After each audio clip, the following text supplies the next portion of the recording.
Hello, नमस्ते। आज हमारा नेक्स्ट टॉपिक होगा मून। ठीक है, मून मीन्स चांद।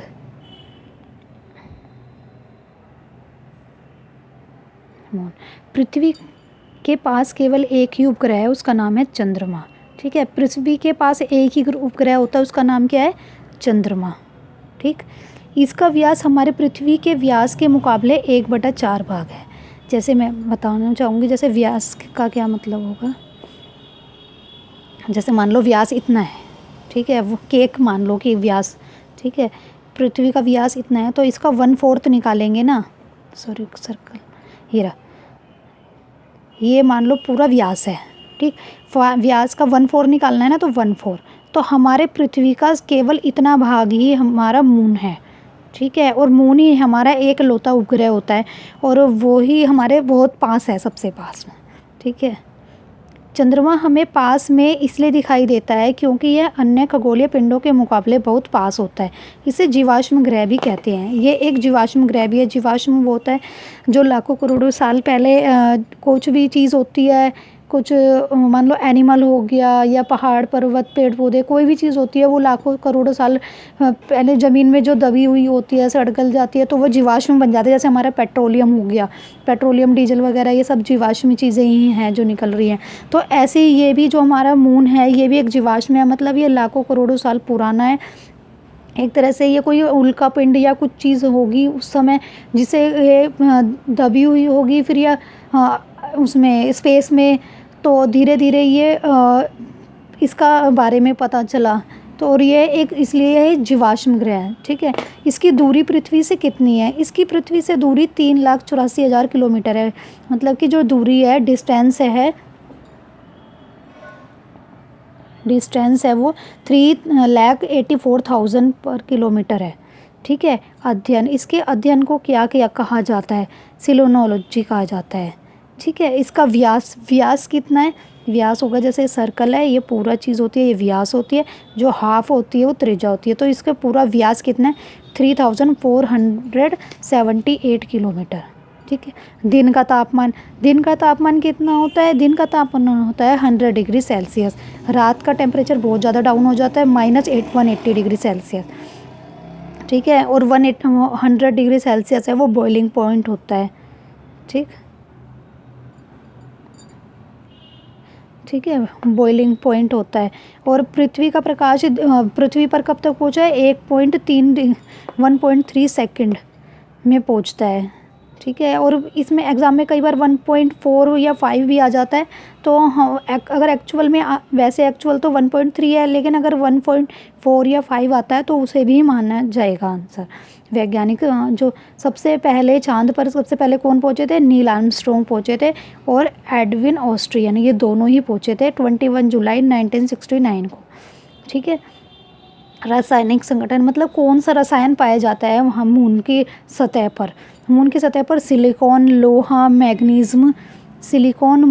मैग्नीज़ियम पाया जाता है। ऊंचा पर्वत, और इसका सबसे ऊंचा पर्वत कौन सा है? लिबिनिट्स है, जो 35,000 फीट है, और ये एवरेस्ट से भी बहुत ज़्यादा ऊंचा है। जैसे हम कहते हैं ना कि पृथ्वी पर सबसे ऊंचा पहाड़ पर्वत कौन सा है? एवरेस्ट है। तो लेकिन ये एवरेस्ट से भी बहुत ज़्यादा बड़ा है। चंद्रमा का गुरुत्वाकर्षण बल पृथ्वी के 1/6 हो जाता है चंद्रमा पर। जैसे मान लो किसी का वेट 60 kg है, तो अगर वो चंद्रमा पे जाएगा तो इसका 1/6 हो जाएगा, तो कट करके कितना आ जाएगा? 10 kg। तो चंद्रमा पर उस आदमी का वजन 10 किलो हो जाएगा। ठीक है, ये 1/6 हो जाता है वहाँ पर, क्योंकि वहाँ निर्वात है। वहाँ पर ना तो पेड़ पौधे हैं, ना जल है, ना हवा है, कुछ भी नहीं है। तो वहाँ पर इसलिए निर्वात पाया जाता है। वहाँ पर संचार का कोई भी माध्यम नहीं है एक्चुअली।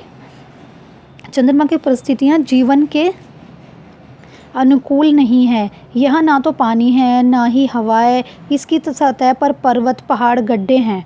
ठीक है, ना तो वहाँ हवा है, ना पानी है। सिर्फ वहाँ पर क्या है? पर्वत है, पहाड़, पर्वत, मैदान और गड्ढे हैं, जो कि चंद्रमा पर छाया बनाते हैं। पूर्णिमा के दिन हमें चंद्रमा पर इसकी छाया को देखा जा सकता है। जब पूर्णिमा होती है तो हमें पूरा मून होता है ना, तब उसको देख सकते हैं हम, क्योंकि ऐसा लगता है कि कुछ स्पॉट है, लेकिन वो स्पॉट नहीं होता है, काले काले वो गड्ढों की छाया होती है जो हमें दिखती है। निर्वात है। निर्वात मीन्स कि वहाँ पर ध्वनि और वहाँ पर कोई संचार का कोई माध्यम नहीं है। संचार का माध्यम कब होता है? वो संचार का माध्यम जब होता है जब कोई हवा होती है। अगर मान लो किसी कमरे में हम बंद हैं तो या कहीं भी हैं तो हवा ऐसी है वो सब जगह ही चली जाती है, जिसके माध्यम से ही हमें आवाज़ सुनाई देती है, वो हवा के माध्यम से। तो वहाँ पर हवा नहीं है, ना वो हवा है ना पानी है, जिसके कारण हम ना तो कि वहाँ पर आवाज़ सुनाई दे सकती है, ना कोई संचार का माध्यम है। ठीक है, सुनाई नहीं देती है। चंद्रमा का, ठीक है, चंद्रमा का हमें 59% भाग ही हमें दिखाई देता है। भारत के द्वारा पहुंचने वाले वैज्ञानिक कौन थे? राकेश शर्मा। जो चंद्रमा को हम केवल कितना परसेंट देख सकते हैं? 59% भाग ही हम देख सकते हैं। भारत के द्वारा पहुंचने वाले वैज्ञानिक राकेश शर्मा थे।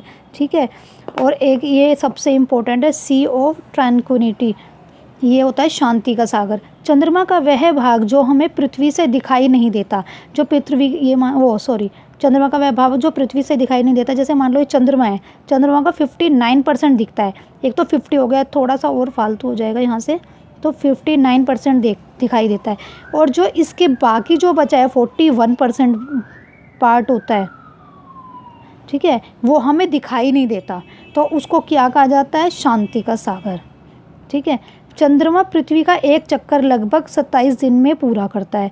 जो चंद्रमा का एक चक्कर है, चंद्रमा है ना, ये मान लो चंद्रमा है, ये हमारी पृथ्वी है, तो चंद्रमा ऐसे घूर्णन चक्कर लगाता है, मतलब गोल गोल घूम के अपने कक्षा में घूर्णन कर करके पृथ्वी का चक्कर लगाता है। और कितने दिन में लगाता है? 27 दिन में पूरा करता है। लगभग इतने समय में ही यह अपने अक्ष पर भी घूमता है। इस समय देखो, एक होता है घूर्णन, एक होता है परिभ्रमण।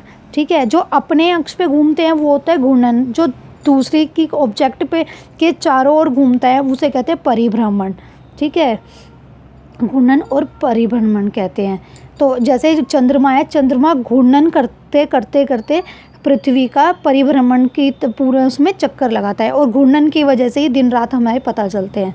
तो अगर जैसे मान लो कि ये चंद्रमा है, ठीक है, ये पृथ्वी है, ये ऐसे चक्कर लगाएगा ऐसे गोल गोल घूम के, तो जहाँ पर हमारे रात होती है वो चंद्रमा के घूर्णन के कारण ही हमें दिखाई देती है। और ऐसे ही पृथ्वी भी है, पृथ्वी भी घूमती है, वो किसका चक्कर लगाती है? वो लगाती है सूरज के। ठीक है, चंद्रमा पृथ्वी का एक चक्कर 27 दिन में पूरा करती है। लगभग इतने ही समय में वह अपने अक्ष पर भी पूरा करने में समय लगाती है। चंद्रमा पर कोई वायुमंडल नहीं है, यहाँ निर्वात है, अर्थात यहाँ ध्वनि सुनाई नहीं देती, क्योंकि वहाँ पर कोई भी माध्यम नहीं है। ठीक है, वहाँ पर कोई भी माध्यम नहीं है, जिसके कारण हमें कोई ध्वनि सुनाई नहीं देती है। वहाँ सिर्फ निर्वात है, तो वहाँ कुछ भी नहीं है, ना पानी ना हवा, मतलब जीवन जीने योग्य नहीं है वहाँ पर। ठीक है, लास्ट पॉइंट हमारा है, चंद्रमा के भौतिक भूगोल का अध्ययन करने को क्या कहा जाता है? सेलेनोग्राफी, ये कहा जाता है चंद्रमा के अध्ययन को करने को। ठीक है, और आपको आज मेरी वीडियो अच्छी लगी तो उसको प्लीज़ उसको लाइक करें, सब्सक्राइब करें। Thank you.